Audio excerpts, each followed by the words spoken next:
Hey, good afternoon, good morning, whatever it is. But let me just start off by saying thanks for coming over and checking on the fish tank.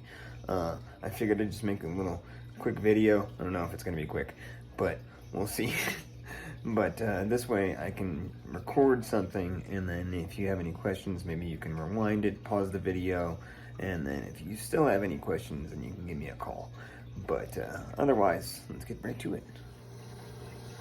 Alright, so first things first, we're just going to go over to the protein skimmer over here, this little black box, and we're going to lift it up, and we're going to see if there's any fluid in here. And if there is, if it's full, it'd be a good idea just to go to the sink and empty it out, rinse it out, and then reinstall it just like that with the cap securely put on there, and everything is good for that. The next check that you make is the actual filter itself. This is the first filter that goes into the tank. And when the wastewater comes into the refugium tank, this is that bottom part of the tank. So that water level, as long as the water level for this filter is in here, it's fine. But once it gets past up here and starts to spill out this direction, it's a good idea to take this off with this little carabiner thing right here. You can just unclip it here, and then that whole thing just slides out, and then you can rinse it off in the tank and rinse it off in the sink, and then reinstall it just like that with the hose in there, and with the carabiner clipped on there and the bottom of that. That's how that stays on there. But you might not have to replace it just because it's a brand new filter and it may last all week. I have no idea. The next thing we check is the freshwater tank. So this is a saltwater tank, but it evaporates. So we come over here into the third, well, the most left side, and we check this tank. This tank should have water in it. Alright, if it is getting to the point where it should only move down like 2 or 3 inches every day. So by about halfway through the week, it should get down to almost being empty. If you come in and this little alarm is going off, oh wait, it's not plugged in for some reason. There it is. If it's going off like that, that means that the water level is so low that it needs to be replaced. Hopefully it's not, and hopefully it'll get down to here and you switch it out. And the way to switch it out is this tank right here. The water's already made, it's already got its chemicals in it. So just be forewarned that the chemicals, they kind of irritate your skin. So if you touch this water, it's a good idea to just rinse your hands off with fresh water in the sink and a little bit of soap, and then your hands won't get dried out, because that's what it does. The chemicals inside it will dry out your hands really, really bad. But you reinstall it by taking this off, and there's a pump all the way down in the bottom of that. You'll see it, and it's sitting right about here. And it's sitting to where the inlet of the pump is up, and it's got like little tiny slots. So you just take that and you put it in this tank and put it all the way on the bottom with the inlet up, and then it'll be good to go. You can decide to push this tank back in there, but honestly it's okay if it all just sits out here, because it'll only be out here for like a day or two, and it's just for pretty's sake anyway. But otherwise, when you have to shove it in here, you have a chance of tripping over the bottom part here, and once you do, you have a really good chance of just spilling water all over inside the tank. So you gotta kind of be careful doing it, but you don't really have to. So once you're done trading the pumps out, you just make sure that this lid is sitting on tight, and that's the end of that. and then we'll get ready to feed the fish. All right, each one of these should have enough food for every other day or every 3 days of the week. It'll be perfect. So all you got to do is just take this, and it'll be in the freezer, and you just dump this right in there. Make sure it gets all the way in there, and if not, you can always just take more water from the fish tank and put it in there.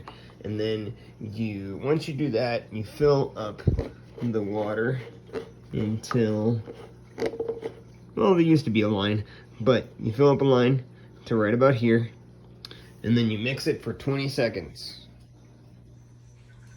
Something else to add is only add water from the fish tank. Don't go to the sink and add water from there, because water from Amarillo is toxic. Just saying. I'm not kidding. 20 seconds. Because it says so on the bottle. Sorry. Okay. I'm not kidding. 20 seconds.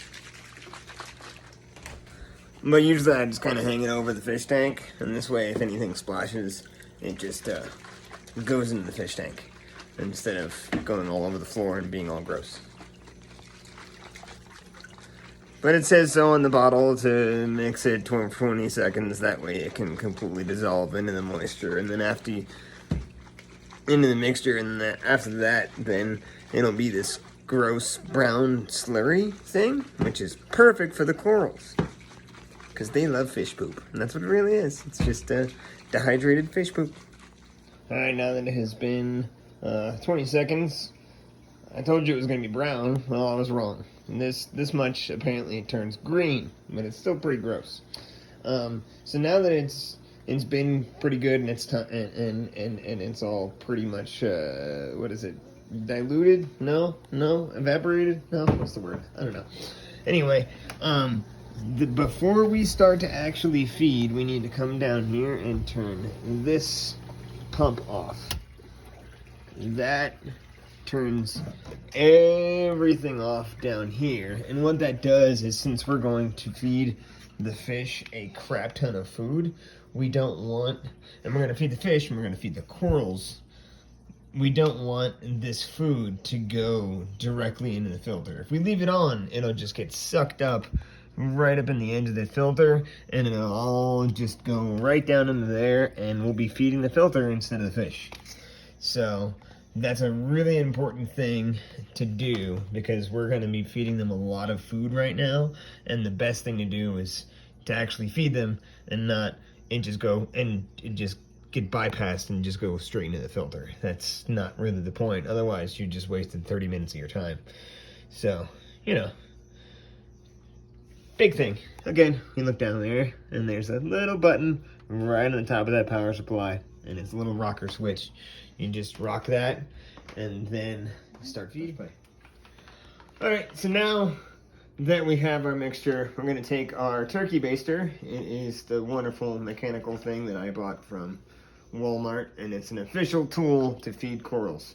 So we squeeze our turkey baster, get a good amount, and then we do one here. Everybody goes crazy, but just make sure that you are target feeding the corals. We got 1, 2,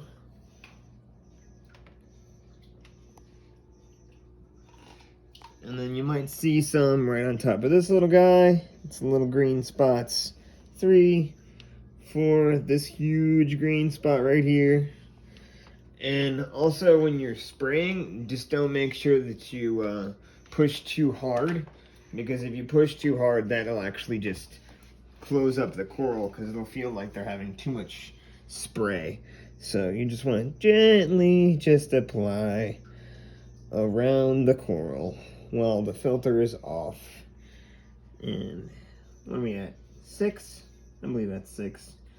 5, 6. And then this big one, okay, so this big one, right? You think, oh, it's gigantic, it needs more. It doesn't need more. It's very greedy. So just as long as it gets one good squirt, it's fine. They'll all get fed. They have a tendency to survive a lot better than the rest of my corals. So these are actually a bunch of corals too. I'm trying to bring them back from the extinction. So it might just look like a bunch of rocks, but it's not. It's actually a coral. This one over here. These little guys, they're little tiny specks of yellow. They're trying to come back too. And then this bird's nest back in the back, it's actually brown. It looks like a bunch of green algae, but it's not. It's brown. So as long as you get that, and then it looks like I've got about, I don't know, 1/4 left of the bottle. So I'll just go back and respray some stuff that I feel like I haven't sprayed enough. And there's meat inside here as well, which is that little cube that we had. That is completely defrosted. So the fish are getting fed. Don't worry about them. They don't starve. And then after you get finished feeding them, you say, Alexa, set a timer for 10 minutes. 10 minutes, starting now. Thank you, Alexa. And then after 10 minutes has gone past, then you can turn back on the filter, and that way everything can start to circulate. But you'll actually see the water clear up just a little bit after about 7 minutes, 5 minutes, whatever. And that's exactly what we want. We want everything to get into the corals so they eat. The next thing, while we're waiting for that 10-minute timer, is to give the fish a little bit of seaweed, because it gives them a little bit of vegetables. So then we're going to grab the seaweed clip, which should be stuck where it was, and then some seaweed. So when you reach your hand in here, you'll actually fill out a whole sheet of this seaweed, and you could try it if you want to. The Koreans love it. It's just regular seaweed. It's delicious. It's better with a little bit of salt. But anyway, so we cut it in half, and then we fold it, and then we stick it in this little hold-on one-handed. Oh God. Well, that's kind of gross. I should probably feed it. I'll give this a little bit back to the fish. Come here, little guys. Come here. There it is. It's gross. They'll eat it. It's fine. So anyway, we fold it in half, and then in half again, and then we kind of put it there, and then we take our, hold on. Yeah, definitely a two-handed job. So then we stick it there, and then it's on our seaweed clip, and then we just put it right in here, and this should be where you find it. It's right on the left-hand side. If not, it might be floating around somewhere in the tank. I hope not, but sometimes it is. But usually it'll be either right there on the end, or, you know, down there in the cracks if it fell off. But you just press that little suction cup like hell, and they will start eating it as soon as it gets in there.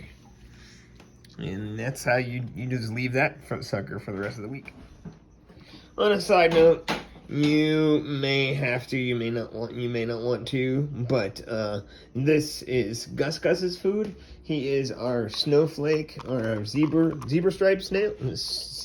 striped eel that hangs out over here. You can see right now he is not hungry whatsoever because he's not out. But probably about halfway through the week, so your second or third time coming here, he might be out flipping his tail around and everything, but the best thing to do is just to feed him, and that's how he gets less agitated. So we have the shrimp there. What we do is we just dip it in the salt water, and dip this in the salt water, fill it up to about the line, and then you take it over to the sink and just put it in some hot water with another bowl and set it for about 5 minutes. And then afterwards, you can take this little guy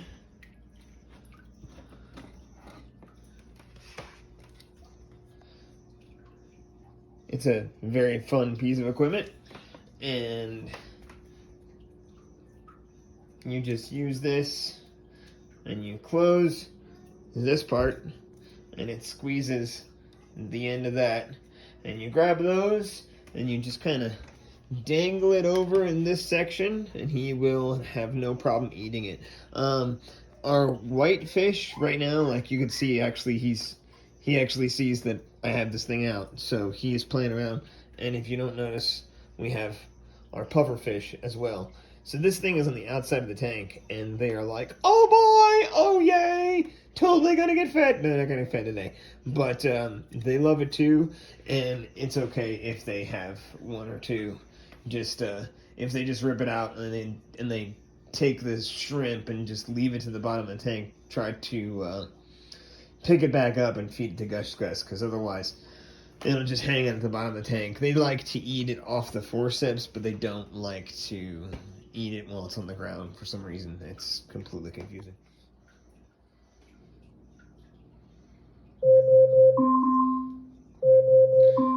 And there you go. Alexa, dismiss the timer.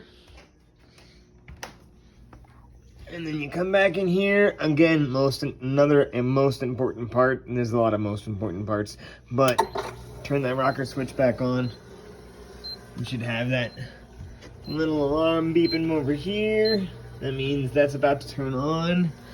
And then our water level is going to go back down because that water is going to actually start to circulate back into the tank. And then we're going to have a bunch of crap floating here because that just goes where it needs to go. And then the filter starts to work and everything starts to move again. And after that, that's pretty much it. Ha! Okay, so I forgot. Another most important part, right, is to check the temperature. So our temperature should be, I think 79. It should be right under those half marks, and just pretty much as long as it's in the green, we're good to go. If it's too low, an emergency is happening, so call me. But it shouldn't change from too far from where it's at right there. But I can't think of anything else. I just want to tell you again, thanks for coming over. Thanks for checking on the fish tank. And once that 10 minutes has passed and the rocker switch is turned back on, everything is great to go. I appreciate it. Bye.